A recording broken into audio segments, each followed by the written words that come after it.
Pernahkah kalian diselamatkan berkali-kali oleh orang yang sama, tapi tak sempat mengucapkan terima kasih kepadanya?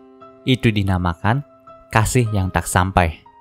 Halo para pendengar, dimanapun kalian berada, balik ke channel Giri Shopper. Oke, dalam video kali ini, gue akan menceritakan sedikit kisah tentang karakter sampingan dari cerita Kage no Jitsurukusai lagi. Walaupun ini sebuah cerita dari karakter sampingan, tapi menurut gue cerita ini bisa mengubah pandangan kita terhadap pikiran MC kita, yaitu Seed Kageno. Nah, karakter sampingan yang ingin gue ceritakan itu bernama Mary. Bukan Mary yang ini ya, tapi yang ini. Bisa dibilang, cerita tentang karakter Mary ini hampir nggak kesorot dengan baik dalam Kage no Jitsurukusai ini. Tapi menurut pengamatan gue lagi nih, justru cerita seperti inilah yang paling gue suka dan gue tunggu-tunggu di Kage no Jitsurukusai. Tanpa basa-basi lagi, mari kita mulai langsung aja pembahasannya. Pada awalnya, Mary hanyalah seorang pekerja malam biasa di distrik merah Lawless City atau kota tanpa hukum. Sudah menjadi jalan hidupnya sebagai pekerja malam untuk melayani pelanggannya dengan baik. Tak ada masa depan yang pasti bagi dirinya. Tapi kalaupun dia berniat untuk pergi dari distrik ini, dia tidak yakin apakah masih bisa mendapatkan pekerjaan yang membuatnya tetap hidup. Tapi nampaknya nasib sial kembali datang ke dalam hidup Mary. Saat dia sedang bersantai di kamarnya, tiba-tiba aja terjadi yang dinamakan sebagai amukan oleh penduduk Lawless City, di mana Ghoul yang merupakan pasukan dari Queen of Blood Elizabeth itu menggila dan menyerang semua orang yang ada di sana tanpa pandang bulu. Tentu aja, semua orang pun langsung melarikan diri menyelamatkan diri mereka masing-masing. Tapi hal itu tidak bisa dilakukan oleh Mary. Dirinya terlalu takut untuk melarikan diri dari sana. Bahkan tubuhnya tidak bisa bergerak karena rasa takutnya itu. Saat itu, salah satu teman Mary juga mengajak Mary untuk pergi dari tempat ini. Tapi tetap saja, tubuh dari Mary itu tidak bisa digerakkan sama sekali. Dan sialnya, salah satu ghoul yang ada di sana pun menghampiri Mary lalu hendak memakannya. Mary pun sudah benar-benar pasrah akan hidupnya itu. Tapi keberuntungan pun mulai datang kepada hidup Mary ketika Shadow tiba di tempat itu dan langsung menebas kepala ghoul yang hendak memakan Mary. Shadow juga memperingatkan Mary kalau dirinya masih ingin hidup, maka Mary harus melarikan diri dari kota ini. Setelah mengatakan hal itu, Shadow pun langsung menghilang dari hadapan Mary. Mary yang masih sedikit syok pun langsung dihampiri oleh temannya. Lalu Mary juga bertanya tentang siapakah yang menyelamatkannya tadi. Mendengarkan hal itu, teman dari Mary pun berkata kalau dia adalah Shadow, pemimpin dari organisasi jahat yang melakukan segala hal yang mereka inginkan tanpa memperdulikan orang lain. Di mana ada orang itu, pasti akan selalu ada kekacauan. Yaps, di mata orang asing, Shadow Garden itu masih dipandang sebagai organisasi jahat yang mengakibatkan kekacauan. Namun pandangan itu tidak berlaku kepada Mary nih. Di sini ia pun berkata, kalau apa yang dikatakan oleh temannya itu salah, karena Shadow itu datang untuk menyelamatkan mereka. Bahkan, semua ghoul yang tadinya menyerang distrik merah itu dibunuh oleh Shadow. Nah, itulah awal pertemuan dari MC kita dengan karakter Mary ini. Tapi kisah mereka tak hanya berhenti di situ aja. Beberapa bulan kemudian, di sebuah benteng yang bernama Saisho, tepatnya di Castle Town, Mary pun dipertemukan lagi dengan Shadow. Di mana saat itu dia bekerja sebagai pemilik sebuah bar yang ada di sana, dan Sid pun sering mengunjungi bar dari Mary itu. Namun di sini, si Mary itu tidak menyadari kalau pria yang ada di hadapannya adalah Shadow, sang penyelamat dirinya.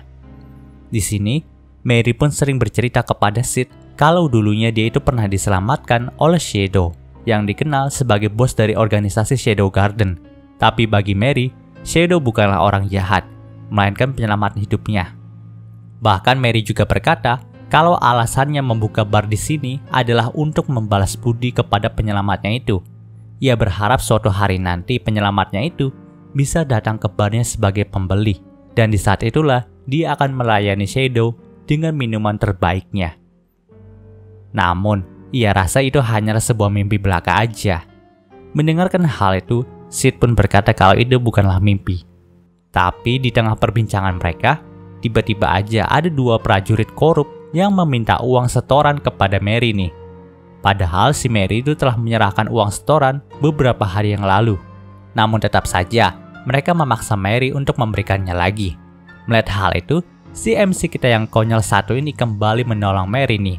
Tapi dengan ciri khasnya yang konyol terlebih dahulu, di mana dia berpura-pura lemah dan berakhir dihajar habis-habisan sama dua prajurit tadi.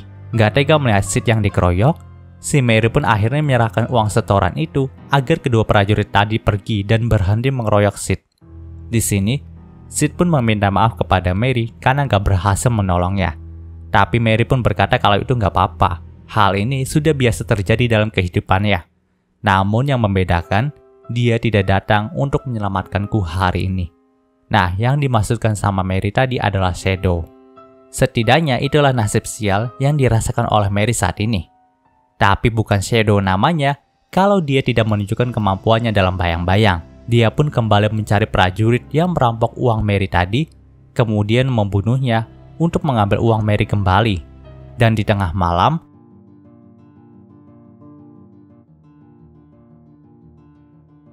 Mary pun mendengar suara benda terjatuh di hadapan pintu barnya.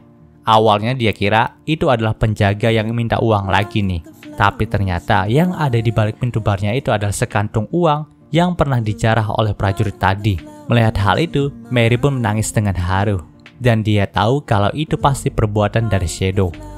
Ia pun memandang langit dan berkata, "Tolong masuklah lain kali. Aku akan menunggumu dengan minuman terbaik untukmu." Yaps, itulah kisah kasih tak terbalas dari Mary dengan Shadow. Nah, dengan kisah ini, gue bisa mengatakan kalau Mary adalah salah satu wanita yang paling disayang sama Shadow nih.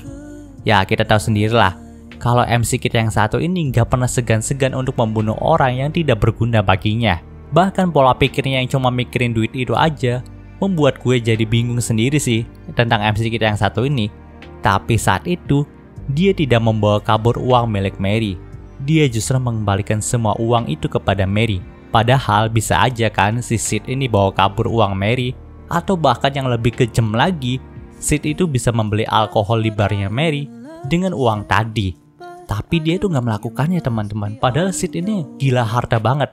Karena dia juga tahu kalau misalkan dia itu menjadi kekuatan dalam bayang-bayang, maka dia itu harus pakai uang juga gitu. Dan itu juga udah terbukti di episode 3-nya ini. Ya, kalian kalau lihat episode 3 kan kita udah tahu nih kalau si Alexia itu kan sering ngasih uang ke Sid gitu. Dan Sid itu mau-mau aja karena dia juga butuh duit. Tapi di sini, Sid tidak melakukan hal itu. Sid lebih memilih perasaan dari Mary. Dari cerita ini juga kita tahu walau MC kita ini sableng, tapi ia masih memiliki hati untuk melindungi orang yang menurutnya pantas mendapatkan keadilan.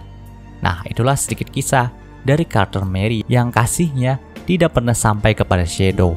Tapi, Mary akan selalu menunggu hari di mana Shadow bisa menjadi pelanggan di barnya, dan pada akhirnya, dia bisa mengucapkan rasa terima kasih kepada Shadow. Dan pembahasan ini pun berakhir. Oke, mungkin sudah pembahasan untuk kisah Mary-nya kali ini. Jika kalian suka video ini, jangan lupa untuk like, komen, dan juga subscribe dan juga share, agar gue lebih semangat lagi dalam membuat video dalam channel ini. Terima kasih telah mendengarkan sampai titik ini. Gue Gary Christopher, signing off.